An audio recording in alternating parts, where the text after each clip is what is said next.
The story begins in the province of Beijing in Xiang, where a man is lying in the middle of an altar. The people around him ask if he really wants to continue with the ritual, and Emperor Qushu commands them to proceed immediately. This man is known as EUNUCH Li Qiu-Su, the person behind all the power of the Empress of the Ming Empire, a secretive figure who monopolizes the territory and authority of the land. He is also known as the worst villain in history for manipulating the empire's politics for his own benefit, and he is, in fact, our protagonist. Through great effort, he managed to transform the insignificant third empress into the reigning empress. However, despite all his successes, there is something he cannot achieve. Looking at a book of combat positions in his room, he remarks how unbelievable it is. Since he is a eunuch, it is obvious that he cannot partake in this kind of combat. Suddenly, someone bursts into the room, calling him an idiot and shouting for the old man. It is the third empress, EUNUCH, who demands to know why he wants to leave this world. She kneels and begs him to stop this mysterious ritual, asking if the union of yin and yang is really so important to him. She wants to know why he can't just be happy with her by his side.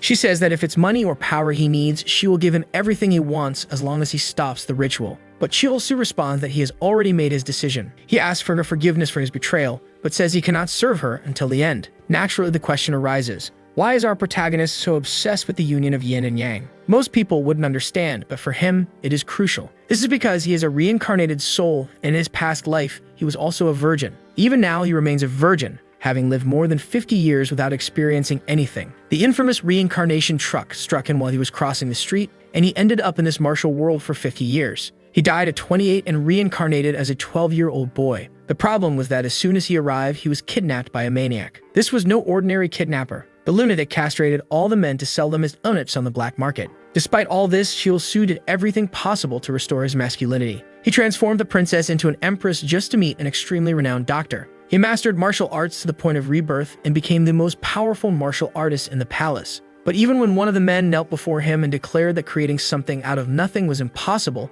he understood his intentions. The man apologized, explaining that only if he were reborn once more could he recover what he had lost. This made Qiu-Su question the purpose of money, power, and martial prowess if he remained a eunuch. These events led him to decide to reincarnate into a new body. He wants to experience a life full of combat and action behind closed doors. Essentially, he's a close combat prodigy, and if he can't enjoy life with the most extraordinary fighters, he won't be satisfied. He orders them to remove the empress, who leaves crying, questioning how he could do this and not wanting to see him die in such an insignificant way. She calls him father because he raised her from childhood. Naturally, having known her since she was so young, he only sees her as a child or a younger sister. The moment she starts crying, he almost changes his mind. However, the decision has already been made, and to him, she is family who will have to cope with his loss. A man wearing a turban approaches and warns that the reincarnation technique is an extremely forbidden ritual. Out of every 100 people who attempt it, 99 die, and he asks if Qiu-Su really wants to risk it. Qiu-Su looks down and thinks that if he must live this way, it's better to die. He then orders the ritual to proceed. In life, he has conquered and enjoyed all that strength can bring. He has also spent all the wealth he could. All he wants now is to be reborn, and for that, he is willing to risk everything. As his entire body glows with a pink light, he sees a blurry old man calling to him. Slowly, he opens his eyes and rises, wondering where he is.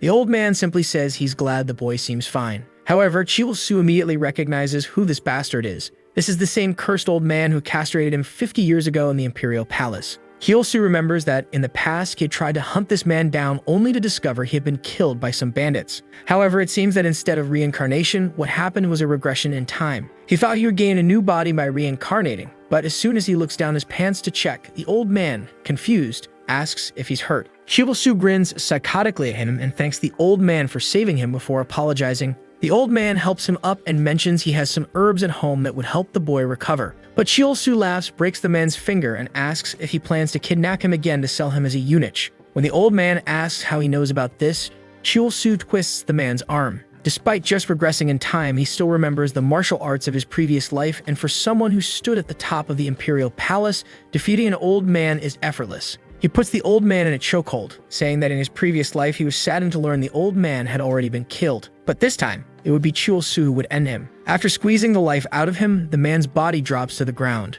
Qiu-Su spits on the corpse and reflects that it has been a long journey, but he finally reached this point. In his past life, even with all the power and wealth he amassed, he couldn't enjoy any of it. Now, however, he is a completely different person. Whether reincarnation or regression, from now on, he will live for the pleasures of life, if you catch my drift. And so begins the story of the second eunuch who reclaimed his masculinity. 2 months pass after his revenge against the cursed old man. Kil-soo walks across a bridge, freezing in the cold. At this moment, he is trying to reach the province of Gamsuk, suffering along the way. But he tells himself that this pain is nothing compared to the life of pleasure he dreams of living. Although he has never experienced it, he knows it's more than just physical contact. If it were only that, he could simply earn money and buy some private combat sessions. However, he refuses to settle for such low-quality experiences. What he wants is to share true love with wonderful women, a connection of emotions and mental intentions. He dreams of the kind of love that leaves both people completely satisfied. Drooling at the thought, he declares this is the perfect thing to pursue. Still, he knows that to achieve this level of intimacy, he will need food and money. This is why he has decided to start his path toward becoming a hero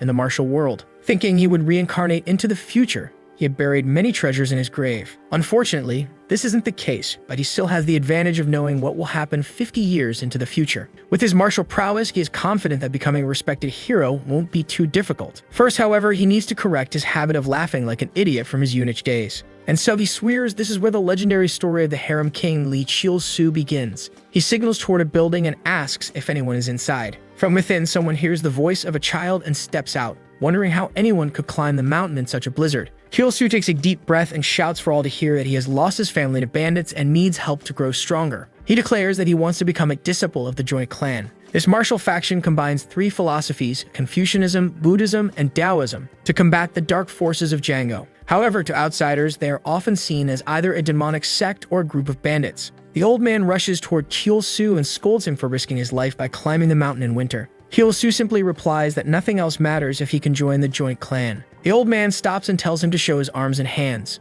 He touches the boy's wrists and notices that the natural energy in Kil-soo's body is already expelling impurities. Somehow, the boy knows the technique required to ascend the mountain. The old man praises him, saying that if he managed to get there, it proves he has some talent. He asks if Kil-soo knows the basics of martial arts or if his family taught him anything. Kil-soo claims that yes, that's exactly the case. Of course, he's not about to reveal he has 50 years of experience. The old man introduces himself as Zhang Yang, leader of the Gangdong sect, and explains that there are several processes to join. However, based on Kil-soo's basic talent, he will approve him. Kil-soo celebrates as everything's going according to plan. He came to this place precisely because he knows Gangdong is on the brink of collapse, so they won't refuse a new disciple. Kil-soo starts walking around doing pelvic exercises to prepare for future action. As he explores, however, he notices that the place is in far worse condition than he remembers. There isn't a single intact building, which is shocking given that he knows this sect will rise to become one of the top 5 in the world within 50 years. Seeing the scale of destruction now makes him doubt that a little. Zhang Yang tells him he must meet someone, the master of the sect's disciples. Kil-soo thinks that the more chaotic Gangdong is now, the better for him. This way, he can become the prominent swordsman who saves a fallen sect, creating a legendary tale. They stop in front of a temple and Zhang Yang calls for someone named Ruya, announcing the arrival of a new disciple, Lee Kil-soo. Kil-soo shields himself from the harsh blizzard. Suddenly, someone rushes out of the building. Kil-soo is startled as the person welcomes him as the new disciple. Kil-soo wonders why this person is so ridiculously handsome. It's not a master as he assumed, it's a boy around his age. He recalls from the manuscripts that this person was supposed to be incredibly ugly, but in person, he's shockingly good-looking. If this continued, his future was at risk. Huya asks if he's okay, and Kil-soo responds that there's nothing wrong with him. He then extends his hand and tells Huya to stop being so formal, since they are brothers from now on. Kil-soo is annoyed that this bastard is still so nice, secretly wishing the guy only had 3 centimeters at most. Huya tells him to hurry up because there are many places he wants to show him. Before Kil-soo can say anything, Huya pulls him away, but strangely, Kil-soo doesn't want to be touched by him. He pulls his hand back and tells Huya not to touch him like that. Huya, or is it Huya? Kil-soo still isn't sure if this is a man or a woman, and he's a bit confused. Apologizes, saying it's their first time having a disciple and they got a bit too excited. Kil-soo also apologizes, admitting he overreacted while thinking that he can't afford to lose the opportunity to stay in this sect for now. Meanwhile, Huya is just observing him. The snowstorm continues to fall, and the old man reflects that winter in this place is finally ending. He hopes Kil-soo gets along with Huya. 10 years ago, he accepted this child, who was an orphan at the time. After discovering how talented Huya was, he nurtured them up to this day. Now it's clear if Huya is actually a boy, or perhaps not. It turns out Huya is a woman disguised as a man in the martial world. All the old man hopes is that her disguise isn't revealed to Kil-soo. Later that night, lying in bed, Kil-soo reflects that tomorrow marks the start of his phenomenal journey in this sect. However, up until now, he has been mistreated the entire time, all thanks to that bastard Jin Hui. Earlier in the day, Jin Hui introduced herself, apologizing for the sect's dilapidated state, but expressing a desire to show him the significance of the place. Even after the massacre 50 years ago, the palace of Reincarnate, where the master still resided, proved that the joint sect wasn't dead. She wanted to share its history with him. Kyo-Soo told her he understood but asked her not to get too close because he's a bit shy. She agreed while he wondered why his new friend seemed so downcast. He approached her and said mistakes happen, so there's no need to feel disheartened. He even encouraged her to tell him the story of the sect if she wanted to. Jin Hui smiled brightly and Kyo-Soo felt he had done the right thing. It was easy for him to calm down a kid like this by simply saying what they wanted to hear. What he couldn't understand was why this boy kept clinging to him. Back in his room, Kyo-Soo writes on the wall, venting that he doesn't want to keep getting hugged by that boy. He's endured 50 years of celibacy and can't bear to see men anymore, especially one who's considered a genius among geniuses, the type who could rebuild an entire sect without breaking a sweat. In his past life, rumors said this person rejected every woman who approached him because he preferred to focus on martial power. Now, however, Kyo-Soo is certain Jin Hui is gay. What he doesn't realize is that Jin Hui is actually a woman. He recalls seeing Jin Hui in the castle in his past life, thinking he was enjoying himself in some peculiar way. Little did he know, Jin Hui was struggling with her disguise. Determined, Kyo-Soo swears that in this life he will ensure he gets to use what he's always wanted. Strangely, however, the weapon he always dreamed of wielding feels a little down today. He decides it's time to do some exercises to stay in shape. Meanwhile, Jin Hui, in her own room, is deep in thought. She wonders why she behaved so rudely toward the new disciple today. She couldn't control her excitement about welcoming someone new to her family. She recalls the moment Kyo-Soo told her he would gladly listen to the sect's story. The memory heals her as she realizes he cared about her feelings even if he seemed indifferent. She's eager to get closer to him and wonders if this is what it feels like to have a younger brother. At the very least, she hopes to get close enough to share a hug without it being awkward. The next morning, Kyo-Soo finishes washing a pot. He places it down and notices how decrepit the kitchen is. It looks like it could collapse at any moment. Even though it feels strange to spend his time doing this, he knows he needs to build his reputation here. Making a good impression on the master and the senior disciple is the best way to do that. Of course, while cleaning and gathering vegetables, he doesn't miss the chance to practice his unique exercises. Suddenly, Jin Hui appears and asks what he's doing in the kitchen. Caught off guard, he nervously explains that he prepared breakfast on his own. She praises him, impressed by his efficiency, and smiles, while Kyo-Soo wonders why this bastard is so annoyingly beautiful. He responds that losing his family forced him to mature quickly. Jin Hui, visibly moved, reveals that she's also an orphan and admires his maturity. Kyo-Soo finds it strange that this person keeps apologizing and saying they understand him. Jin Hui offers to help him prepare the vegetables. Kyo-Soo remembers that in the future, this person will have someone by their side who will be renowned as the most beautiful and powerful in the world. Although that's far off, he decides it's best to maintain a good relationship with Jin Hui. He thanks her for her help and heads off to wash some vegetables, all the while thinking that he must keep his distance. He is determined to become an extremely powerful martial artist and conquer all the women who will be dazzled by his achievements. Suddenly, the shelf holding the pot collapses. Jin Hui turns to Kyo-Soo and warns him to be careful as the debris is falling toward his head. He instinctively shields his face, but when he looks up, Jin Hui is standing too close, asking if he's okay. Kyo-Soo, flustered, replies that he's fine while wondering what kind of situation he has gotten himself into. Jin Hui casually remarks that he's lighter than he looks, leaving Kyo-Soo blushing as he catches a faint scent of wildflowers. Trying to shake off the moment, he snaps back to reality and feeling a hand on his back and wrist, yells out, asking where his senior brother thinks he's touching. Jin Hui hastily explains that it wasn't intentional and pleads with him not to misunderstand. Kyo-Soo, embarrassed, tells Jin Hui to stop blushing because it's making the situation even weirder. Jin Hui apologizes again, says she'll leave, and tells him to rest, assuming he must be shaken. As she walks away, Kyo-Soo sees thinking this cursed senior might just be trying to kill him indirectly. After all, if Master Zhang Yang saw this scene, he'd likely grab him by the neck and toss him out. He firmly tells Jin Hui not to help with chores anymore, declaring that as the junior, he will handle it himself. Jin Hui, visibly uncomfortable, reluctantly agrees but seems a bit disheartened. A moment later, she picks up a small pot and asks if it's okay for her to give just a little help. Kyo-Soo sighs and gives in for now, saying it's fine. 2 months pass, and Master Zhang Yang gathers the disciples to ask what they think true martial strength is. Some believe strength comes from external sources, requiring the consumption of various elixirs. Others argue that it's internal, achieved through constant body training. Zhang Yang states that true strength lies in the balance of both external and internal energies. Only a martial artist who connects with both the world and their body can reach their full potential. Jin Hui, focused on training, acknowledges the lesson and walks off, telling Kyo-Soo to train hard as well. Kyo-Soo smiles mischievously, thinking that even if no one ordered him to, he'd still give it his all. After all, a superior body equals superior vitality for the ultimate combat. As someone who plans to enjoy countless battles, achieving maximum potential is a must. To him, this suffering is nothing but sweet preparation. Sweet drips to the ground, but he feels at peace, knowing his efforts over the past 2 months are finally paying off. It feels like the euphoria gym enthusiasts experience when lifting heavier weights. In his past life, Chul-Soo hated his body. No matter how much he trained, he always maintained a somewhat cute appearance. This was because he had mastered a technique specifically designed for EUNUCHs.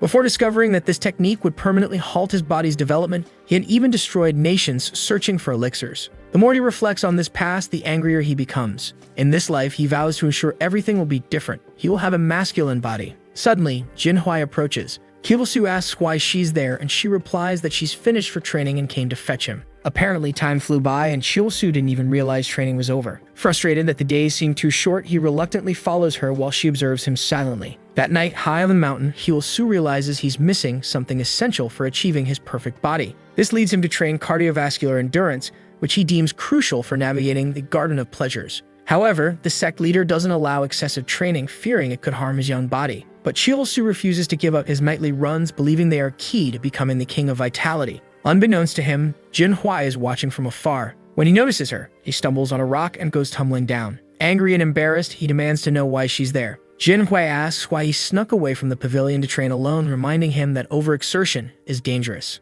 Chul-Soo fumes, annoyed that he failed to sense her energy due to his current weakness. He worries she might report this to the master, jeopardizing his secret training. At the same time, he can't abandon his runs. They're essential to his goal. In an emotional performance, he apologizes to Jin-Hui, saying he needs the training because he's weak, untalented, and forgets everything he learns. Tearing up, he claims he hates falling behind and that if he doesn't push himself, he'll never be able to stand alongside his friend. Jin-Hui, visibly shaken, listens as Chul-Soo continues his act, crying and pleading not to be expelled. Moved, Jin-Hui hugs him tightly, apologizing for not realizing how much he was suffering. But this was the last thing Chul-Soo wanted. As he tries to wriggle free, Jin-Hui holds him firmly, telling him not to cry.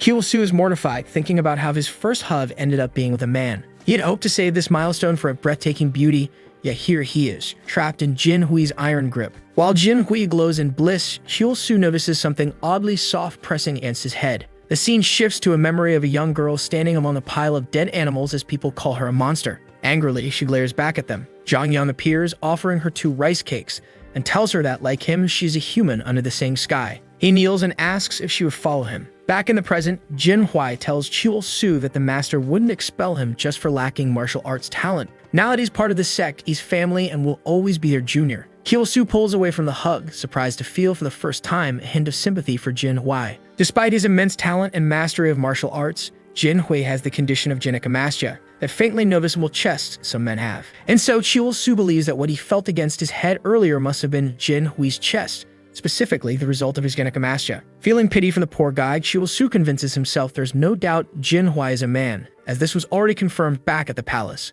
Time passes, how much he's not sure, but the sect leader announces that they've completed their external body training. Chul-Soo's muscles are well developed, and it's now time to begin internal arts training. Jin-Hui congratulates him enthusiastically, which embarrasses Chul-Soo. He's fed up with how much Jin-Hui keeps involving herself in everything he does. The leader notices Chul-Soo's discomfort and asks if something is wrong. Chul-Soo brushes it off, saying it's nothing, while thinking that he has bigger problems than this person right now. Thanking the leader, he requests not to reduce his external training regimen. The master seems displeased by this, and Chul-Soo knows he's right. Typically, beginners only need to train their external bodies to maintain basic physical condition, with the rest of their time dedicated to learning internal techniques or weapons training. But Chul-Soo has a different goal, to build the perfect body that will captivate women. After all, he has to compete with Jin-Hui, who's much more attractive than him. The leader asks why he's so adamant about continuing external training. Chul-Soo explains that despite appearing talented, he actually develops slowly. He wants to contribute more than anyone else to rebuilding the sect and believes that additional effort will help achieve that.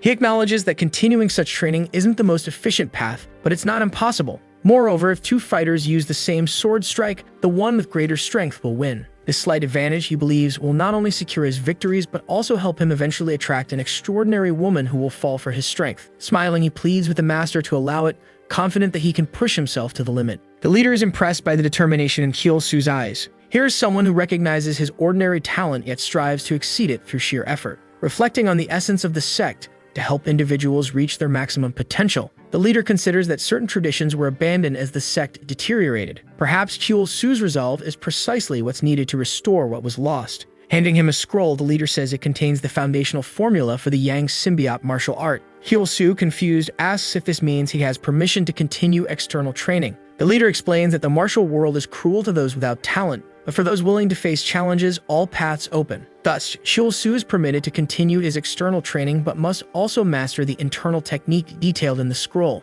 Grinning, Hyul-soo thanks him. The leader then begins infusing energy into Hyul-soo's body, instructing him to guide it along the paths described in the scroll. As the warm, gentle energy flows through him, Hyul-soo realizes it's completely different from the cold, sharp energy of the EUNUCH techniques he mastered in his past life. This is Yang Kai, vital and rejuvenating. The leader, Jang Young, praises him for reaching the realm of internal energy. Hyul-soo pats his chest proudly, knowing he's no longer a EUNUCH. From this moment on, he truly feels reborn as a master. Jin-hui smiles joyfully, witnessing his progress. Later that night, Jin-hui tells the leader she wants to train externally alongside Hyul-soo. She explains that, as a senior, she wants to lead by example, just as their leader does. The master, impressed by her sense of camaraderie, permits it, saying that even in the worst-case scenario, it will be a valuable learning experience. Looking out the window, the master feels hopeful, seeing these two young disciples earnestly working to rebuild the sect. Perhaps he thinks the long-held dreams of the previous master might finally come true. The next day, Hyul-soo practices his punches, his face flushed as he begins to sense the new yang energy. Still, something about it feels strange and unfamiliar, likely because he had grown accustomed to the EUNUCH techniques in his past life. Reflecting on this, he recalls the sect emblem the leader showed him, the reversed Teiji symbol. This emblem represents the ancestral techniques of mastering the inverse yin-yang. Hyul-soo resolves to adapt fully to this new energy, believing it is key to achieving both his physical and martial ideals. Mastering the technique of inverse yin-yang allows one to harbor two opposing energies within their body, achieving the peak of life force. This is why other sects often labeled them as practitioners of demonic arts. Using two such forces was unnatural. However, unlike demonic sects, they use their martial arts to eliminate demonic threats. Hyul-soo reminds himself to stay mindful of this distinction and not be deceived by rumors. He is overjoyed to have joined this sect. Eliminating demonic martial sects would surely earn him respect worldwide. Suddenly, a knock comes at the door. A small boy stands there, pleading for help for his grandfather. Tears stream down his face as he implores them, saying if this truly were the most righteous sect in Gansu,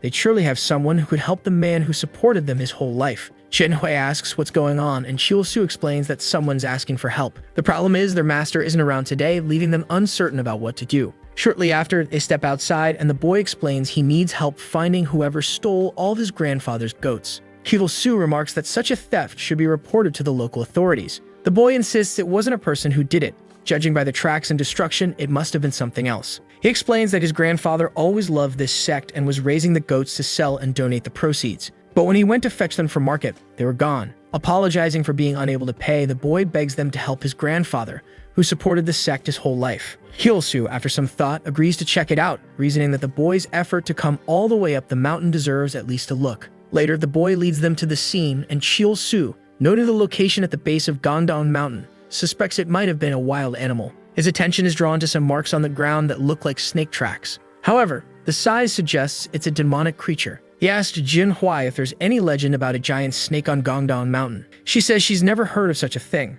If it existed, the master would have dealt with it. Hyul-soo knows that the energy accumulating in the Gangdong Mountains could trigger mutations in animals, but something this large would have been noticed before, meaning it appeared recently. He also sees this as the perfect chance to absorb a lot of vital energy. Hyul-soo tells Jin-hui he'll handle it. Jin-hui hesitates, saying it's dangerous to act without informing the master. Hyul-soo brushes this off, claiming that causing unnecessary alarm would be unwise and helping the mountain's residents is a virtuous act. Ignoring the boy's plea could fuel the rumors that their sect is demonic. Jin-hui admits this makes sense, and the boy smiles, hopeful they'll eliminate the creature. Hyul-soo instructs Jin-hui to escort the child back home while they follow the snake's trail. Later, as they run through the mountains, Hyul-soo finds the continuation of the trail. Jumping from branch to branch, Jin-hui again questions whether acting without the master's knowledge is wise. Hyul-soo assures her that helping villagers is harmless, though his real motive is to accumulate vital energy. They pause on a branch as he advises caution, but suddenly, the trail vanishes. Jin-hui warns him to be careful,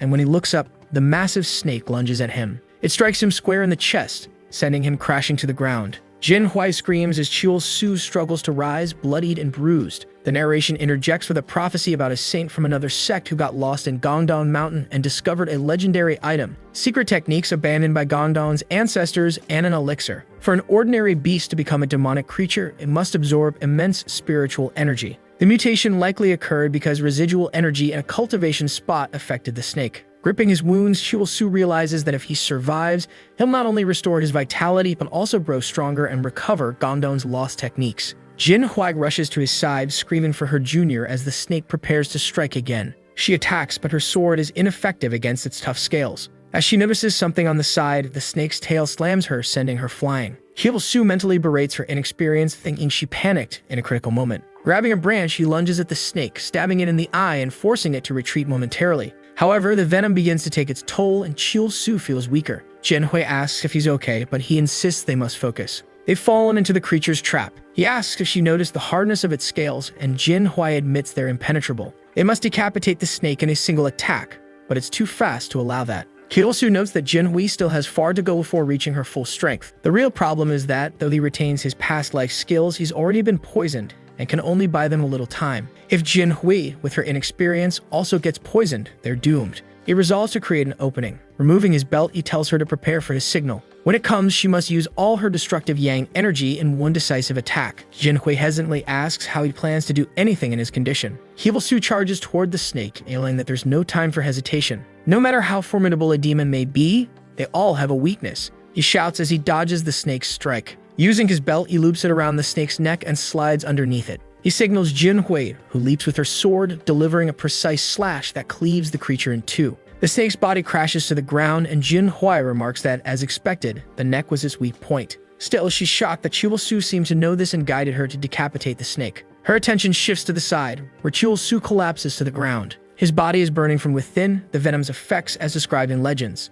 Jin Hui grabs him as he struggles, thinking it's not so bad. He plans to use his superior energy control to absorb and expel part of the venom. Looking at Jin Hui, he feels confident he'll be fine soon. But Jin Hui, panicking, shakes him and pleads for him to wake up. Blaming her own weakness for relying on him to create an opening, she hugs him, vowing to save him somehow. Placing him on the ground, she declares that she's not ready to lose him like this. Without hesitation, she leans down and uses her mouth to suck the venom from his neck. Chiwol-su jolts awake, confused and disoriented, feeling something soft against his neck. Realizing what's happening, he flails and yells, asking what Jin Hui is doing. Jin Hui sits up, spitting out the venom, equally flustered. Chiwol-su fumes, calling her reckless while she blushes, insisting it's fine. She'll make sure he's safe. Later by the fire, Chiwol-su sits despondently. Jin Hui, cheerful, comments that his pulse has stabilized, though she finds it odd that he suggested eating the demonic snake's meat. Chiwol-su explains that some snake species have incredibly nutritious meat, to which Jin Hui muses that the master might enjoy it too. Annoyed, Chiwol-su can't believe she's thinking about their master in a moment like this. He says that once they've eaten,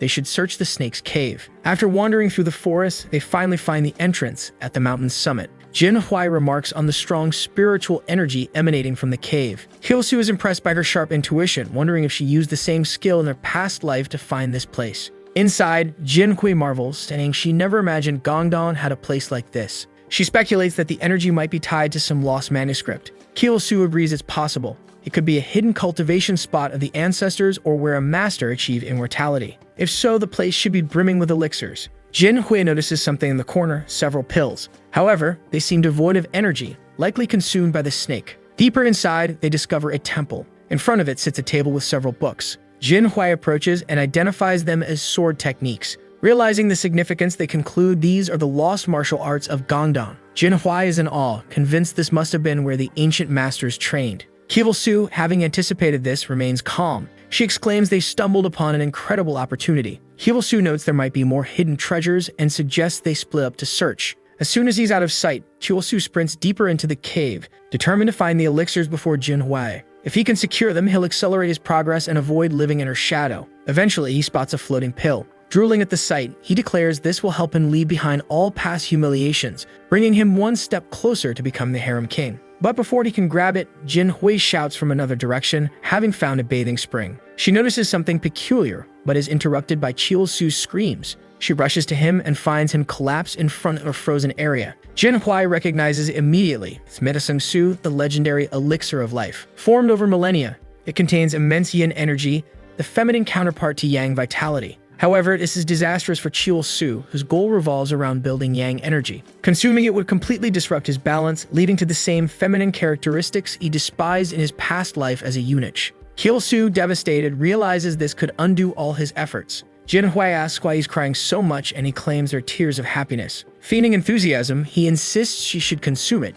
explaining it can awaken boundless vital energy. Jinhui refuses, saying he found it, so he should use it. Hyul-soo, inwardly fuming, thinks the elixir is useless to him but might be perfect for her. He argues that it would be a waste on him since he's slow to develop, whereas she could make full use of it. Dividing it would dilute its effects, benefiting no one. He insists she should consume it, become stronger, and help restore the sect. Jinhui, thoughtful, counters that precisely because he lacks natural talent, he needs the elixir to reach his potential. She believes he should consume it to stay by her side. Hyul-soo grows frustrated, wondering why she's so stubbornly virtuous and unwilling to accept a gift when he's offering it freely. Hyul-soo realizes that he needs to create a situation where Jinhui has no choice but to consume the elixir. He gently takes her hand and asks if she could grant this humble request of her junior disciple. Jinhui, caught off guard, blushes and stammers, unsure how to respond. Hyul-soo presses on, saying he offers the elixir out of deep respect for his senior brother. Flustered and overwhelmed, Jinhui finally relents, saying that if he insists so strongly, she'll consume it. Hyul-soo smirks inwardly, thinking that a little display of earnest friendship was enough to sway her.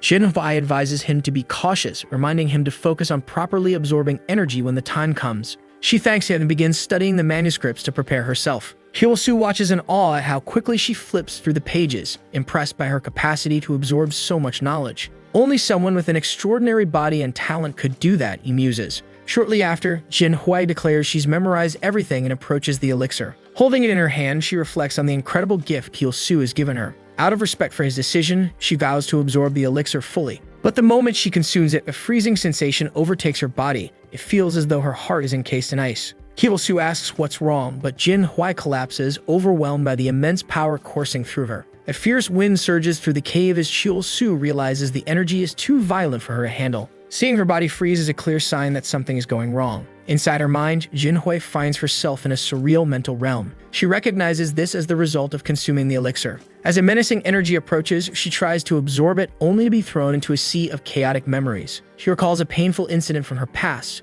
a crow attacking and killing other birds. In a fit of rage, she killed the crow, but was judged harshly, accused of being a monster despite her innocence. Suddenly, she is confronted by a demonic version of herself, which attacks her relentlessly. Outside, Hyul-soo observes the storm of energy emanating from Jinhui and realizes that the demon within the elixir is assaulting her mind. Believing her extraordinary talent would allow her to overcome it, he underestimated the toll it would take. Reluctantly, Hyul-soo steps forward, muttering about his dislike of unnecessary contact but knowing he must intervene. He embraces Jinhui, placing his hand on the back of her neck and channeling his yang energy to stabilize her. In her dream, Jinhui hears Hyul-soo's voice urging her to guide the elixir's energy through her body. If she fails, she will succumb to a demonic state. The cave grows colder and Hyul-soo marvels that her body hasn't frozen entirely yet. But he refuses to let her succumb, knowing she is vital to rebuilding the sect. Inside her mind, the demon tightens its grip, demanding answers to her inner fears and doubts. Grabbing a rock, Jinhui strikes the demon and runs, determined not to be consumed by it. Yet deep down, she knows this demon feeds on her weaknesses, always lurking in moments of vulnerability. Hyul-soo's voice cuts through again, urging her not to give up. Golden energy surrounds her, and she realizes it's Hyul-soo's power stabilizing her from the outside. He reassures her that the pain she's feeling is necessary to create an opening for her to succeed. Despite the immense risk, Hyul-soo channels his energy to guide hers, refusing to let her fail. The demon lunges at her again, but Jinhui counters with a decisive punch, sending it sprawling. Though victorious, she collapses, coughing up blood from the strain. She realizes Hyul-soo isn't just helping her absorb the elixir, but also purging the demon from her mind. Determined to follow his guidance, she sits cross-legged, focusing on matching his energy flow. However, the demon rises again, emerging from the surrounding debris. Outside, Hyul-soo feels his presence and raises barriers of yang energy to shield her. He shouts for her to seize the moment the energy is nearly fully integrated. As the demon makes one final charge, Jinhui opens her eyes and counters with overwhelming force. The demon crumbles, sinking into the earth as the chaotic energy dissipates. Outside, the cave falls silent. Hyul-soo, exhausted but relieved, congratulates Jinhui on her breakthrough. In her mind, Jinhui reflects on how Hyul-soo has supported her since the day they met. From caring about her feelings to sacrificing what was most valuable to him for her growth, his actions leave her deeply moved. She resolves to repay his kindness no matter the cost, vowing to stand by his side even if the entire world turns against him. As Hyul-soo watches her absorb energy and advance spiritually, he feels satisfied, knowing her growth is a critical step in rebuilding the sect. Hyul-soo stands, thinking that the ordeal was difficult but ultimately worth it. Still, he wonders if this cursed cave really doesn't have a Moto elixir, something that could help him regain the power of his past life. Instead, he stumbled upon the worst possible option, yin energy, which he has no desire to absorb after his experiences in the past. While scanning the cave, his eyes catch a small red plant tucked behind a rock. Finally, he's found something enveloped in yang energy. Though it's not as rare as the pearl-like elixir they found earlier, it's still a valuable discovery. Approaching the plant, Chil-Su is struck by its quality. He eagerly picks it, shoves it into his mouth, and begins cultivating.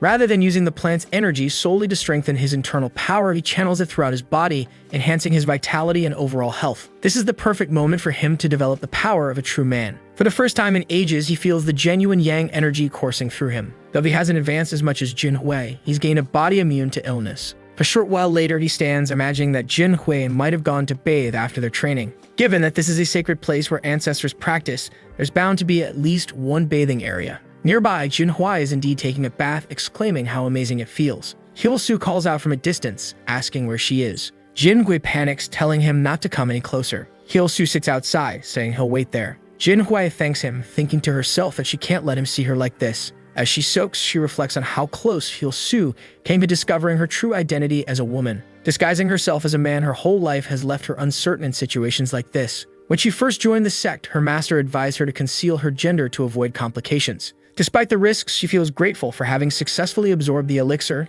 knowing she couldn't have done it without Chil-Su's help. It's incredible to her that someone so young could support her so selflessly, not only offering such a precious item without hesitation, but also enduring the difficulties alongside her without complaint. Now she wants to find a way to help Chil-Su in return. She blushes, confused by the strange feelings she's experiencing. Her heart races as she imagines being closer to him, supporting him through his struggles. Caught up in her thoughts, she envisions walking through a garden with him, never wanting to leave his side. Startled, she snaps out of it and chastises herself for such silly imaginings. She convinces herself that Chil-Su is like a younger brother, nothing more. She resolves to focus on rebuilding the sect and becoming one of the strongest martial artists, continuing her disguise for as long as necessary in this patriarchal martial world. Outside, Chil-Su wonders aloud why his friend is taking so long. A man's bath shouldn't take more than 5 minutes, he mutters. He marvels at the cave's spaciousness, with pearls and glowing minerals embedded in the walls representing the wealth of Gangdong. It's astonishing to him that a sect capable of producing the greatest swordsman in history fell so far. He recalls that in his past life, after the sect was attacked, only the Thunder Sword survived.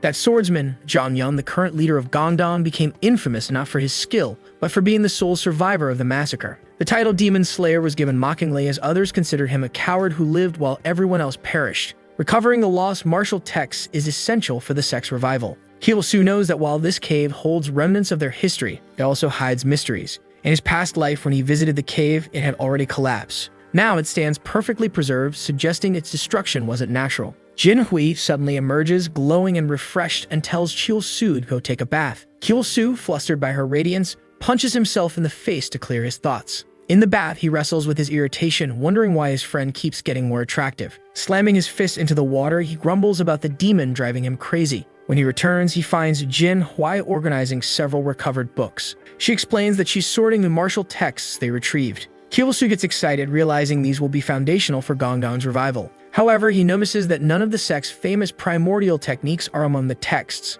He asks Jin Hui if these 7 books are all she found. She confirms, adding that she didn't see anything resembling the Demon Slayer's technique. Chil-Su grows confused. In his past life, that technique was found in this very cave. This suggests that the legendary swordsman Mu Jucha left the technique in a non-written form, complicating its recovery.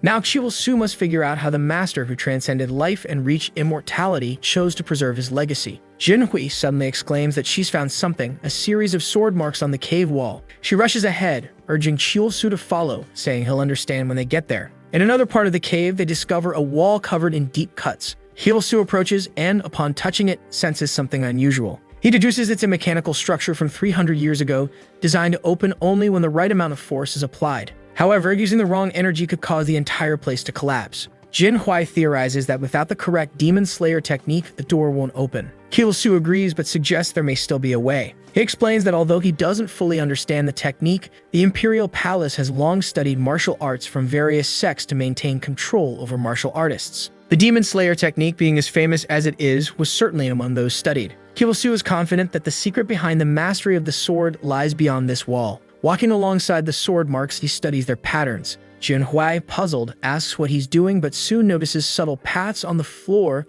that seem to guide their movements.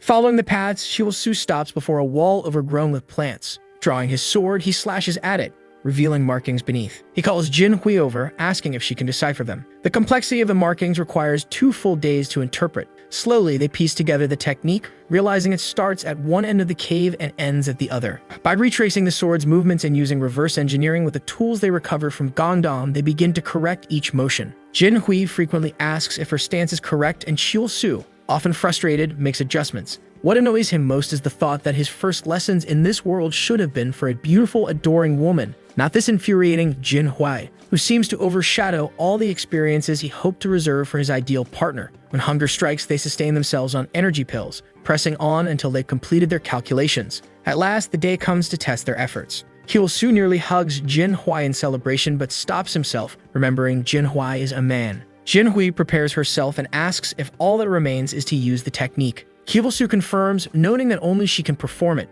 Jin Hui admits she's not confident, reminding him that the master always said the Demon Slayer technique requires a celestial foundation. Chiul Su reassures her, explaining that 300 years have made the structure more vulnerable. He uses his proficiency in energy manipulation to loosen some of the seals, creating an easier path for her to succeed. He tells her the time has come. Jin Hui takes a deep breath, gripping her sword tightly. Chiul Su reflects that where he lacks yin energy, she excels, and where she lacks yang energy, he compensates. Together, they're uniquely suited to this task. Jin Hui leaps into the air, her strike sending a shockwave through the cave. The wall begins to open. Overjoyed, Jin Hui runs to Chiul Su, asking how he knew it would work. Before he can answer, she continues, excitedly saying this means the lost techniques must be inside. Beaming with gratitude, she calls him a genius, but Chiul Su tempers her enthusiasm, reminding her it's too early to celebrate. They still need to discover what the Celestial Sword Lord left behind. Advancing into the darkness, Chiul Su suddenly collapses. When he wakes, he finds himself bound in chains. The ceiling above feels eerily familiar. A man in glasses approaches, asking if this is the child. An older man confirms it, saying the boy is a stray from Haedong City and will fetch a high price at the palace.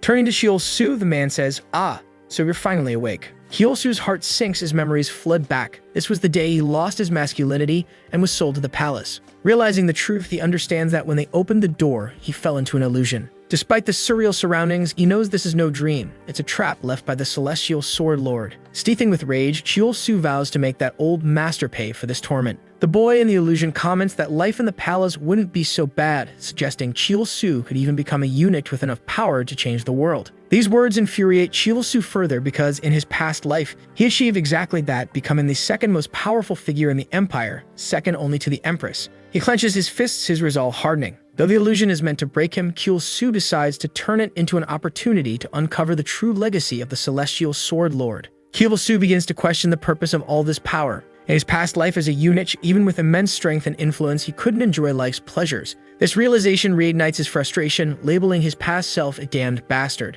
Energy begins to surge from his body. Though his internal energy diminished after traveling back in time, his physical form has been restored, and his mind remains sharp and intact. The illusionary figures around him, representations of the men who once captured and sold him, demand to know how he's doing this, but their words freeze mid-sentence. Chiul Su knows this is happening in his mental realm, a place where all his knowledge of cultivation remains intact. The figures suddenly shatter into nothingness before his eyes. Looking down at the symbolic remnants of his past, the broken cacti on the ground, Chiul Su's anger intensifies. He's already killed these men in his past life. Being haunted by them again is infuriating. Suddenly, a soft voice whispers from behind him, praising him for his incredible strength. A group of alluring women surrounds him, one leaning in to kiss him. But Chiul Su isn't fooled. Drawing on his ki, he obliterates the illusion, scattering the women into nothingness. Despite having desires like any man, he's not one to lose control. After all, he spent a lifetime dreaming of women. This tactic doesn't work on him. It's clear that Chiul Su survived not for shallow indulgences, but because of his unwavering willpower.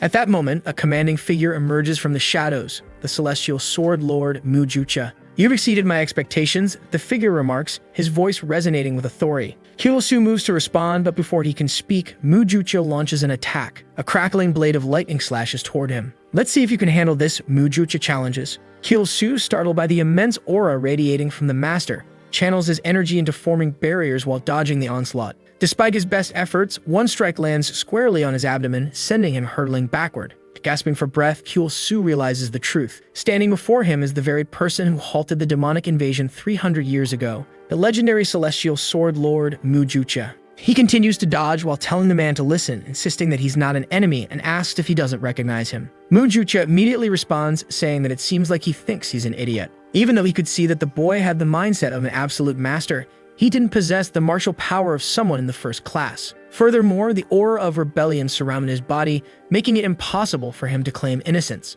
That's why he's certain the boy is a spy from the blood demon cult. Hyul-soo collapses to the ground without responding, and the man launches an attack demanding an explanation. Suddenly, Hyul-soo seems to have an idea, bows deeply, and introduces himself as Hyul-soo, a disciple of the Gundong sect. He then welcomes the man as his ancestor. At the last second, the attack changes direction and misses him. Out of nowhere, Mujucha starts laughing and says that he truly is a very clever successor. It seems that Hyul-soo used a technique recognized only by members of the Gundong sect. The man congratulates him for thinking of it in such a critical moment. He then introduces himself as the celestial sword master from 300 years ago, and adds that this is the first time he's seen someone walking the path of reversal and immortality. Hyul-soo says that reversing time isn't a problem, as he is still a disciple of the Gundong sect. Mujucha agrees to some extent, saying it really isn't that important. He mentions fighting fire with fire and asks if this is the will of the heavens. Looking at Hyul-soo, he declares that facing anomalies with an anomaly is the natural law. Our boy, though, is utterly confused by all this talk of fire against fire and anomalies. The real reason Hyul-soo did all this was simply to regain his masculinity, not for any secret technique or anything of the sort. He explains that he ended up in this place while searching for the legacy of the sword, and he's certain that there's nothing else in this place, so it must be here. The man asks what he plans to do if that's the case. Hyul-soo replies that he has a request. He wants the man to teach this martial art not to him, but to the boy who came with him. Hyul-soo's plan is pretty sly. He already has all the trust he needs from Jin Hui, so it's perfect for this man to rebuild the sect. That's because he knows that whoever becomes the celestial sword lord will gain absolute power, but also countless obligations. All he wants is to be second in command, extremely influential, but without too many responsibilities, just enjoying life and the company of friends. Mujucha acknowledges his cleverness and wonders if perhaps destiny brought him here. However, he remarks that Hyul-soo's way of thinking is foolish because he hasn't realized something yet. An inevitable disaster is about to strike this place once again. Hyul-soo is utterly confused, not understanding what the man is referring to. As far as he knows, the demon blood cult was completely eradicated by this man 300 years ago. However, he's also certain the man wouldn't say such a thing without reason. So he asks if the demon blood cult is really going to return. The man replies that he can't say much because of a heavenly prohibition. Wow, that's news to me. And Hyul-soo is standing there, unsure of what to ask next. He knows this blood cult is an extremist faction that was, of course, created by the demon sect. They are bloodthirsty for war and destroy everything in their path whenever they appear. This same cult created a river of blood when they attacked the Gangdong Mountains, and the Wang dynasty, which lived on the plains at the time, fled because of them. Shortly before the demon cult could conquer the entire region, the celestial lord appeared and defeated them. This victory unified the entire Mirim alliance, and with it, the Ming dynasty was established. The martial groups were granted royal privileges for their contributions. It was the pact of non-interference. He knows that in the past, the demon cult didn't do anything, so why would it be any different in this era? One thing, however, is obvious. Is a different person from the one who existed before. In the worst-case scenario, both the demon sect and the blood cult could invade this place simultaneously. Even with someone powerful, it wouldn't be easy to handle such a situation. Now he doesn't just have one problem, but two. Wars sow feelings of anxiety, worry, and an uncertain future. This affects everyone regardless of how much wealth they have. If the entire country is suffering because of war, how is he supposed to go around charming women who'll all be crying in their beds? A desperate woman says she can't believe her lord might die in battle, and Hyul-soo imagines himself crying over all the lost opportunities. A future like that was completely unacceptable. Worries like this would prevent him from creating the perfect paradise. However, from what he understood, he was chosen by Mujucha since the lord is not there. And since he has no choice but to become stronger, this was an opportunity he had to seize. Of course, that doesn't mean he wants to play the hero and take on the world's responsibilities. After all, that would be too much work. But remembering the empress he helped create, he swears he won't allow these demons to wreak havoc in these lands. Mujucha then says he seems ready and asks if he wants to learn the teachings of the unified sword. Hyul-soo wants to know what he'd need to learn it since he thought having a boy from the Gundong sect was enough. Mujucha then says he knows the boy's thoughts are impure, and asks if he doesn't want to use these techniques to become powerful and indulge in carnal pleasures. Hyul-soo pauses for a second and says his intentions are not impure. The union of yin and yang is a natural principle of life. He's not a demon driven by desires, and the celestial master himself saw him break that illusion formation. All he wants is to pursue his desires in the right way. He wants to achieve enlightenment through the harmony between man and woman. To him, women represent pure devotion, love, and desire, and he wants to make all of them as happy as possible.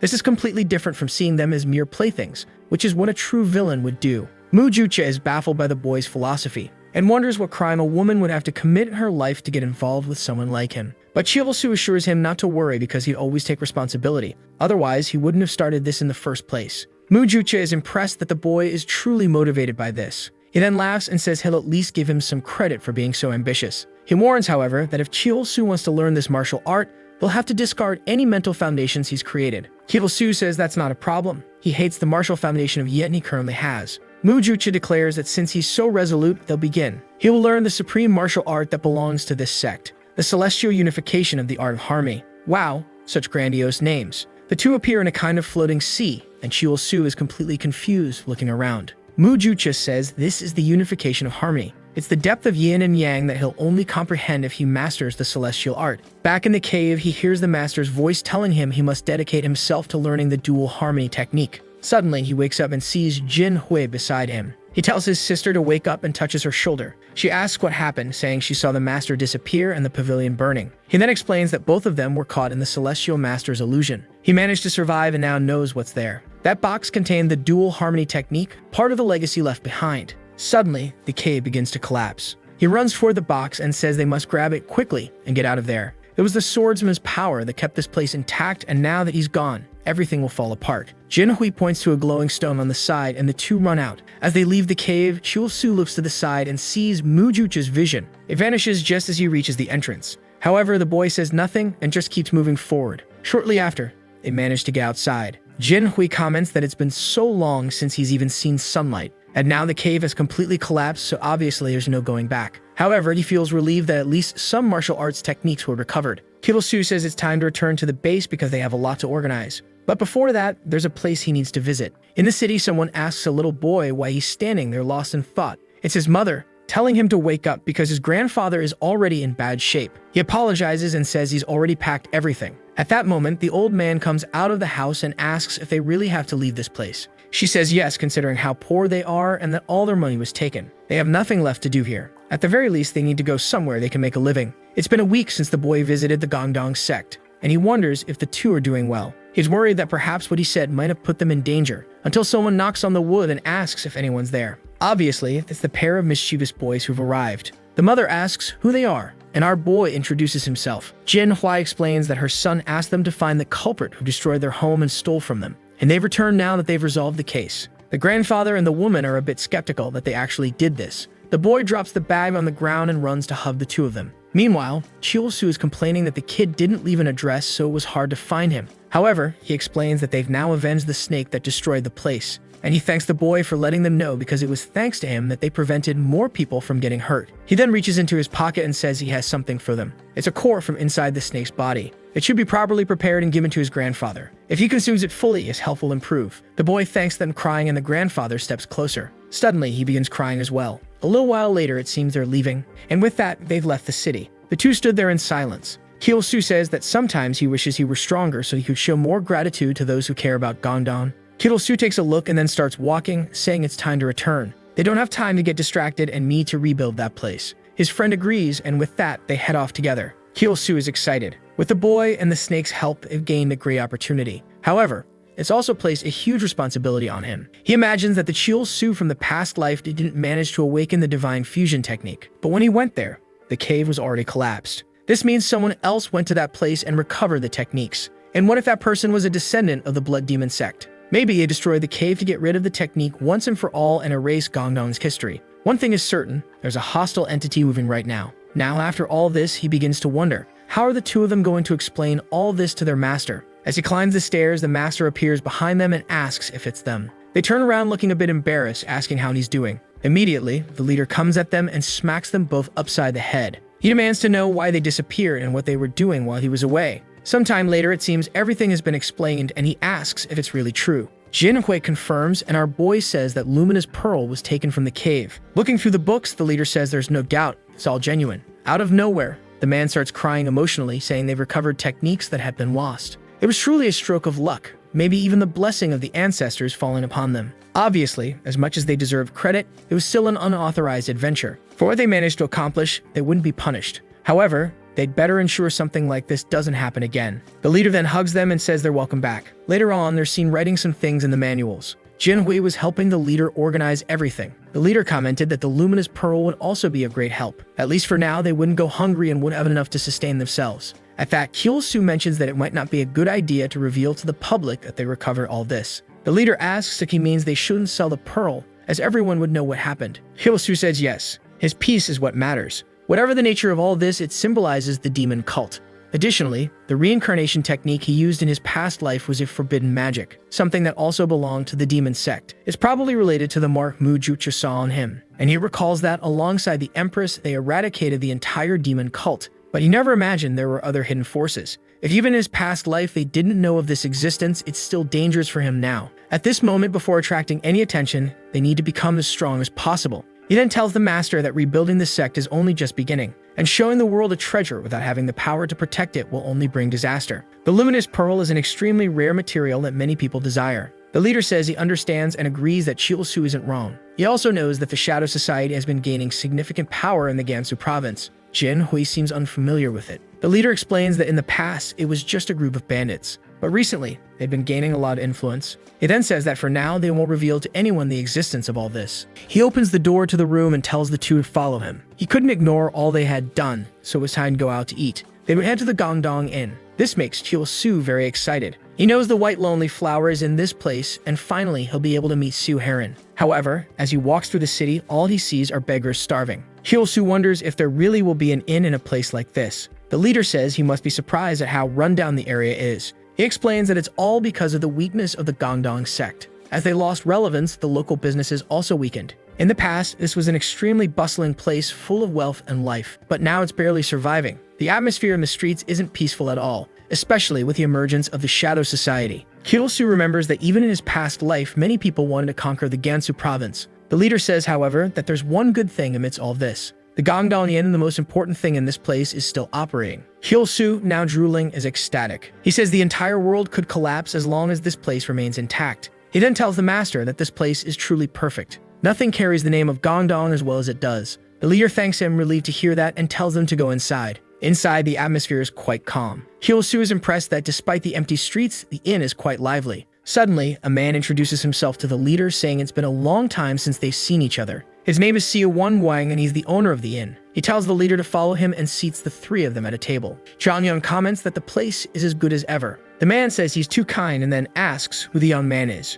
Chil-soo introduces himself as the new disciple of the sect. The man congratulates him for all the energy he exudes, saying he'll surely help restore the Gangdong sect. Chil-soo thanks him as well, but is confused because this man seems overly kind. That's when he starts to notice. Everyone in the bar is staring at him, talking about how Gangdong's martial artists have arrived. It really seemed like he was an inspiring young man, and it was undoubtedly a good day for them to be there. Chil-soo is completely puzzled. He's not a famous martial artist, so why are they giving him so much attention? Wang tells him not to be so surprised. These are just people and friends who are eagerly awaiting the restoration of the Gangdong sect. This inn currently serves as a meeting point for those opposed to the Shadow Society. That's why everyone here is genuinely rooting for Gangdong's recovery. Suddenly, people seem to be counting some coins. A man runs over and offers them to the leader, asking him to accept the money and use it to restore Gangdong. The leader tells him to be a bit more patient, but soon the two disciples will revive the sect. Chil-soo is still there, unable to process all this love. At that moment, the leader asks where the man's daughter is. Wang says he sent Heron on a mission, but she'll be back soon. Naturally, this is a name Chil-soo has been eagerly waiting to hear. The real reason he's so happy to be here. The only daughter of the inn's owner and the most beautiful flower. In his past life, she was also one of the people who led Gangdong's restoration. The Sword Saints were her and Jingwei. At the front lines, Jingwei provided strength, while Heron was like a CEO managing the sect's administration. She was said to be a mix of mysterious beauty, known as the Lonely Flower. Because of her sword skills, she was also nicknamed the Ice Blade Princess. Her charm resembled that of a white rose with thorns. Of course, because of this, she even had fan clubs across the faction. Men would send her letters asking to be struck by her blade. And naturally, Chil-soo, now with his masculinity restored, can't miss such an opportunity. He's extremely eager to see her wonderful appearance. The door opens, white hair passes by, and he's filled with anticipation. Then a child walks in. He forgot that he had gone back in time and is utterly shocked. He's dismayed that she's still so young in this timeline. She tells her father she's back. Meanwhile, he's blaming himself for forgetting that he really went many years into the past. He still thinks she's a pretty girl, but since she's so young, of course, he feels nothing. In fact, looking at her, he feels the same way he did when looking at the Empress. He wants to protect her from the world and help her grow. The father picks up a basket and tells her to greet the disciples of the Gangdong sect. She says hello, and Chil-soo finds her adorable, thinking she's so cute. Even if it's just as an older brother, he can't miss the chance to get closer to her. After all, having a sister nearby would be nice. He introduces himself as Chil-soo, a disciple of the Gangdong sect, but she stares at him. Before he finishes speaking, she walks away. The girl runs to the door and slams it shut. Inside, she wonders how he can smile when he can't protect anyone. The Gangdong sect was useless, and she hated them. She hated them in the entire martial world. As soon as she leaves, of course, her father apologizes. He said his daughter was a bit shy when it came to strangers. Jang Young reassured him, saying it was fine. After all, she was just a child. Hyul Soo, knowing her past, wasn't surprised by her behavior. A fight had broken out between some sects in the area, and her mother ended up dying in the chaos. Even the Gangdong sect couldn't help that day, which led her to resent everyone. However, he felt sad seeing someone so young shutting herself off like that. Sometime later, he thanked them for the meal. At least the food there was excellent, and he finally got a bit of protein after so long. He glanced to the side and saw Heron passing by, who immediately ran off when she noticed him. Out of nowhere, Jin Hui appeared right in front of him, asking if he enjoyed the outing today. He said yes, while wondering why this guy always got so close when speaking. Meanwhile, Jin Hui was glowing, saying he was thrilled that Hyul Soo liked it. Our boy continued to be stunned by how handsome this guy was. It's no wonder that, in the past life, Heron was always around him. At this rate, Hyul Soo wouldn't even manage to become her big brother, so he had to figure out a way to beat him. He then slammed the table and told the master that they should go out like this more often. This outing made him realize the people's expectations and how everyone supported Gangdong. It inspired him to work harder every day. He wanted to become a true martial artist to be worthy of all this support. When the master said they'd visit once a month, Hyul Soo thanked him. Excited, he was determined to make Heron his little sister. He couldn't lose to Jin Hui again. Night fell, and they were back at the sect. Hyul Soo said he'd been neglecting what made him an impressive man. He pulled out a small stone tied to a rope and declared it was time to begin hanging exercises. Man, his pants dropped, and I can already imagine what he was planning. This exercise strengthened the male organ and was essential for increasing virility. Now that he was starting to master martial techniques, his training had to be at peak level in every area. He opened his eyes and the stone began to swing. Man, it seems night turned to day and he was still there, the stone swaying back and forth. A whole year must have passed, no doubt about it. And the guy was laughing to himself, saying he'd finally become a real man. The fact that he reached this level after a year of training made him a legendary master of virility. He then sat down and said it was time to enjoy this sensation. He began focusing his energy, but suddenly a golden glow started emanating, leaving him confused. Ever since he merged with that technique from the cave and combined it with these peculiar practices, something strange was happening. Every time he activated his key powers, something down below rose. He had no idea how he was going to manage this. At this rate, it wouldn't be long before he was seen as a pervert everywhere he went. Suddenly, Jin Hui appeared, calling for him. Poor Hyul Soo was on the floor, crying and wondering why this guy always showed up at the worst times. He opened the door, covering himself, and asked why the senior was there. Jin Hui informed him that today was the day they were heading out, and he was waiting for him. The master had told them to go to Huajiang County first, so he should get ready quickly. Hyul Soo was relieved that his friend hadn't noticed the situation. However, he'd recently noticed Jin Hui acting a bit strange. Maybe puberty was hitting the guy. At the inn, Heron poured tea for the two of them. As soon as Hyul Soo thanked her, she ran off again. Though she still avoided him, it was much better than the first few times he visited. However, something seemed off. The inn was unusually deserted. Jin Hui noticed it too and mentioned it. Suddenly, Wan Guang greeted them warmly. He introduced himself again, and our boy asked how he was doing. But he quickly realized that something was clearly wrong. Wan Guang simply asked if they wanted their usual order, and Hyul Soo confirmed. As he went to fetch it, he suddenly seemed to stumble. Heron screamed for him, and Hyul Soo rushed over, asking what had happened. Wan Guang assured them he was fine and told them not to worry. It was just his health, not being in the best shape. Hyul Soo then asked what was happening at the inn and why there was no one around. Wan Guang revealed that soon he would have to close the place. It was all because of the Shadow Society villains. They were gaining more and more power and using their influence to extort everyone in the city. A few months ago, they began threatening the inn. They started preventing any merchants from trading with them. Because of the fights outside, no one wanted to come in. They'd been trying to hold on for a while, but with no customers, the bills were piling up. He was starting to worry about Heron's safety, so he decided it was time to close. Now Hyul Soo understood why Heron joined the Gangdong sect, even though she hated martial artists. It was probably her father's decision, hoping she'd find a place where she'd be protected. Even though the Shadow Society was just a group of bandits, they still had the support of the Black Dragon of Sichuan. Looking at Wan Guang, Hyul Soo knew it was nearly impossible for an ordinary person to solve problems with martial artists. But just then, someone knocks sharply on the door. Someone yells his name, and 3 bandits burst in, shouting that today's the day he pays his debts. They demand either the money or the entire inn as collateral. One of them grabs Heron and says that if they won't sell the inn, they'll take her instead. Jin Hui rises to his feet as Heron's father tries to rush to save her. The man holding Heron declares that from now on, she'll work for the Shadow Society to pay off her father's debts. She begins crying, saying no, and tries to wriggle free before running off. Suddenly, Chul-Soo calls out to them. The man pulling Heron stops when chopsticks fly through the air and pierce his hand. He screams, and the other two draw their swords, demanding to know who dares interfere. Chul-Soo simply says the girl said no. From his robe, the men recognize him as a member of the Gangdong sect and question how such a dead place could dare challenge them. But one of them warns his brothers to be cautious. They're dealing with the madmen. They point out that Chul-Soo seems unusually armed. Chul-Soo, realizing the embarrassing situation, covers himself, furious that his energy leaked out and caused this. Meanwhile, Heron runs to her father, hugging him tightly. From behind, Jinhui calls out to Chul-Soo, asking if this martial technique of his is meant to confuse his opponents. Chul-Soo responds sarcastically, amazed at how well Jinhui understands his intentions. Meanwhile, the bandits burst into laughter. They say they've never seen anything like this and that it's pure comedy. They thought Jinhui and Chul-Soo were pretty EUNUCH, but now they see the boy is packing a solid mountain. What kind of talk is this, seriously?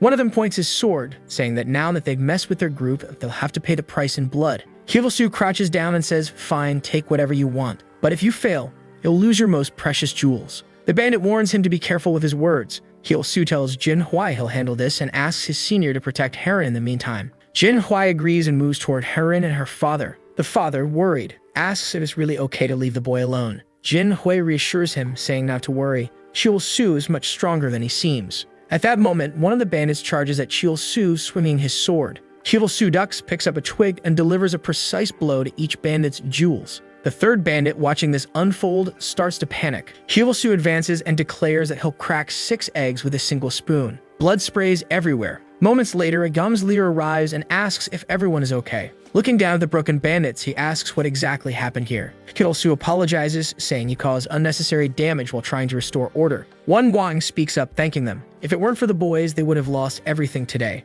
The leader admits the bandits are getting bolder, trying to rob the inn outright. He declares that they'll finish them off today. But one Wang begs them not to. Everyone knows the Shadow Society has the Black Dragon's support, and he doesn't want Heron to continue suffering from such tragedies. The leader agrees, saying that if it's up to the Gangdong sect, Heron will be well cared for. Chul-Soo steps forward and tells the leader to wait. At this rate, Heron would join the sect as a disciple, just like in his past life. But he didn't think it was the best choice to force a child so young to go against her own heart. The better path would be to give her the freedom to choose her own destiny without enduring so much pain. He tells the leader that what is seen cannot be ignored. If they turn a blind eye to the problems of someone so close, the Gangdong sect would never recover. The leader considers his words and agrees. It would be wrong to ignore the altruistic actions of a disciple. However, he asks what Chul-Soo's plan is for dealing with the Black Dragon. Chul-Soo says he'll send a letter challenging the Black Dragon in the name of the Gangdong sect. The leader, confused, asks if they'll really accept such a challenge. Chul-Soo says they'll make an offer so tempting that they won't be able to refuse.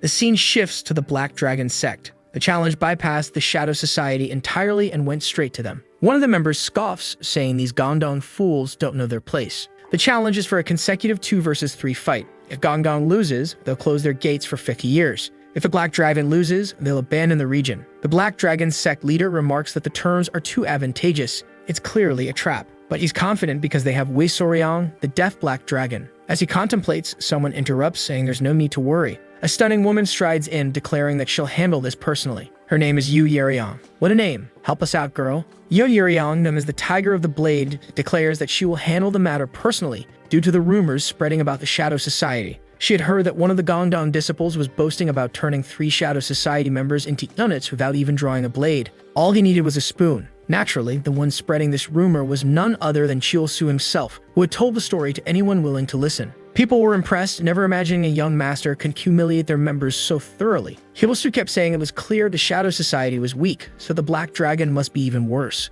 During a meeting, someone apologized to Miss Yeo, admitting their mistake. She placed a reassuring hand on his shoulder, telling him not to worry. She would handle it personally. She then asked if the boy spreading the rumor was named Lee Chul-Soo. Meanwhile, Chul-Soo had earned quite a bit of money from his storytelling. Many now recognize him as the righteous hero who dealt with the Shadow Society. He was already imagining the incomparable beauties who would fall for his tale. However, it was Miss Yu who was coming for him, muttering that the boy was underestimating their sect. Blissfully unaware, Chul-Soo was shadowboxing, declaring that nothing captured a woman's heart more than a man fighting for justice. He was already picturing women in his mind, swooning over him and calling him a wonderful hero. As his energy surged, he had to cover himself again. This problem just wouldn't go away. But this time, he knew he had to be more cautious. Dealing with these people wouldn't be so easy. Even though he invited these bastards to a fair duel, he had to stay sharp because they were villains. While the fight was supposed to be just, it was obvious something shady would happen. As a seasoned martial artist, he understood they had likely hired a masked assassin. Looking up, Chil-Su sighed, remarking that bad people seemed to have a sickness that made them die if they didn't cause trouble. That's when he noticed something.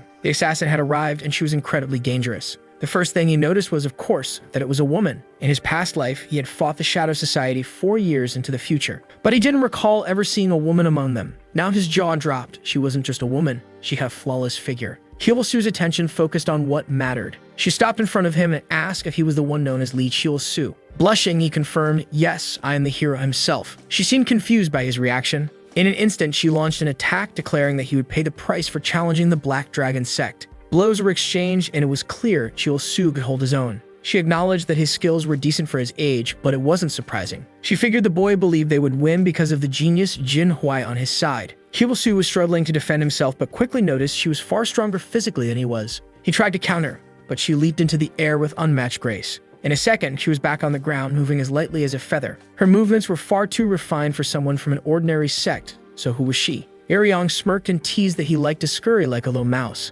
When she shifted her stance, he recognized the technique immediately. He asked if she wasn't Senior Yeoyang, the Blade of the Tiger. She smiled, confirming his guess. This left Chil-Su worried. What was such a woman doing here? Yeoyang was infamous not only for the burn on her face, but also for her cruel wagers with men. Out of nowhere, she would remove her veil and ask a man if she was beautiful. Lying on the ground, battered, he answered truthfully, saying she was extraordinarily beautiful. She would then smile and call him a liar. If the man couldn't sincerely convince her that he found her beautiful, she would turn him into a eunuch. No man had ever passed this test. Of all the problems Chil-Su could face, this was by far the worst. She approached him and said that since he recognized her, he must know about the test. Bravely, he admitted he was aware of it while internally panicking, trying to figure out how to survive this crisis. She removed her veil and commanded him to tell her how beautiful she was in his eyes. Chil-Su thought carefully. He knew he couldn't say something ordinary. He needed to speak words that would move her heart. He was convinced that with a woman like her, only sincerity would work. And if there was one thing that proved a man's sincerity, it was this. The fool activated his energy, letting it flare, and declared that she was truly magnificent. Naturally, the woman was startled and demanded to know what kind of madness he was pulling. Chil-Su explained that he was being sincere after all she had asked. He praised her eyes as being remarkably clear, her hair soft and silky, and her figure so exquisite it challenged the moon and the flowers. That's why he, Li Chil-Su, was declaring in the name of the Gongdong sect that she was stunning. Yeoyang was utterly stunned. She was 60 years old, something Chil-Su didn't know, and had challenged countless men. But never before had she encountered such genuine sincerity. Seeing him glowing, she was now unsure how to dismiss this as a lie. Chil-Su was thrilled that his gamble had worked. He was convinced there had to be a deeper reason behind Yu Yeoyang's infamous bet. Although everyone recognized her as an eccentric martial artist, this persona was merely a disguise. In truth, she was Jiuk Seol, the demon of 1,000 faces and the #1 figure in the Shadow Sect. She possessed the ability to transform her body, age, or even gender at will. This power fueled her peculiar hobby of creating multiple identities to wander the martial world. One of these identities was Yu Yeoyang. This alter ego was born because from a young age she had been pursued by countless men with ill intentions. This led to her developing a trauma, believing that all men only cared about appearances. Thus, she created the infamous bet as a test. Chil-Su was certain that if he showed true sincerity, she wouldn't be able to deny him. What she truly sought was someone who could genuinely see beyond appearances. Yu Yeoyang had a special technique in her eyes that allowed her to detect lies. Even though she knew Chil-Su's words were true, she struggled to believe them. Until now, every man she had encountered desired her solely for her beauty. She never imagined her heart would waver for the strange boy standing before her. Chil-Su then stepped forward, confident he had passed the test. He reminded her that passing the test meant she had to grant him a wish. She blushed furiously, nervous about this bold boy getting closer with that problem of his still unresolved. He was brave, and she couldn't believe he genuinely found her scarred face beautiful. Chil-Su, undeterred, repeated that since he passed the test, she must fulfill his wish. Her face turned even redder, imagining the kind of request he might make. He leaned in and whispered something in her ear that we, unfortunately, don't get to hear yet. She paused, seemingly pondering his words before snapping in anger, calling him a bastard. In the next chapter, it's revealed what he wished for. He had whispered that his wish was, indeed, what everyone might have imagined. On a night where the moon shone brightly, he wanted to share a bed with her and explore the mysteries of yin and yang. Or at least that's what he truly wanted, but he couldn't. Confused, she asked what he meant by couldn't. Chil-Su explained that as a disciple of the Orthodox sect, he couldn't prioritize carnal desires. Therefore, his true wish was for her to return the challenge letter to the Black Dragon and ensure the duel proceeded fairly. She, who had imagined all sorts of requests, was infuriated by this anticlimactic wish. She screamed, calling him a bastard, and in her rage accidentally unleashed her internal energy. The force broke his sword, sent him flying, and slammed him into a tree. The roar of the tiger's blade echoed, a sound he never expected to face. Kyul-soo, battered and confused, wondered what he had done to deserve this. Seeing him crumpled on the ground, she approached, apologizing for unintentionally using her martial power. Kyul-soo, now vomiting blood, realized she had momentarily dropped her disguise and used the abilities of a true martial artist. From her reaction, he was certain she hadn't meant to harm him. Not missing the chance, he played innocent and asked how she could treat a junior this way. He lamented that she seemed so merciless to those who recognized her beauty. When she admitted it was a mistake, he asked if she would still grant his wish. Flustered, she agreed. Kyul-soo beamed, triumphant that his strategy had worked.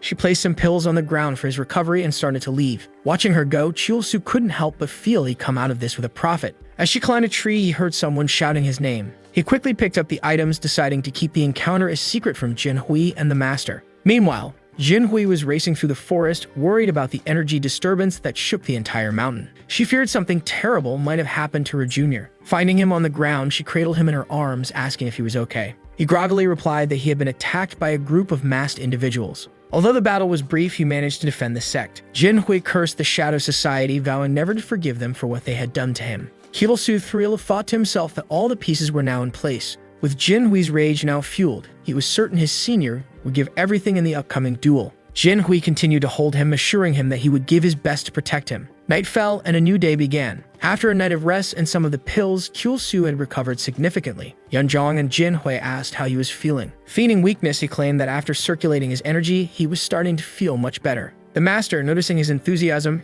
asked what he'd like to eat as he still needed more nutrients. This piqued Kyul-soo's interest as they seemed to only eat plants in the sect. Jin-hui leaned closer, saying she'd fetch whatever he wanted. Kyul-soo mentioned he'd love some braised pork belly. Though he also craved oysters, he knew they were far too expensive. Standing up, he told Jin-hui not to worry. She'd manage to get it. Now dashing through the forest, Jin-hui blamed herself for everything. She resolved to be more helpful and to ensure she could protect her junior in the future. The problem is that every time Jin-hui gets too close, her heart races. She feels as if she's being drawn to embrace her role as a woman, which leaves her flustered. That's why, every time she sees him, she tries to run away. However, it was this very weakness that led to him getting hurt. She knew she needed to be more resolute and live solely as a martial artist, nothing more. She had to strengthen her heart to help the people of the sect. Sitting at the table, Wang Wang had already heard everything that happened. Feeling a bit embarrassed, Jin-hui shyly asked if she could request some pork. He smiled and reassured her, saying not to worry. After all, Kyul-soo got hurt because of them. Of course, they wouldn't be ungrateful, and with that, she expressed her gratitude.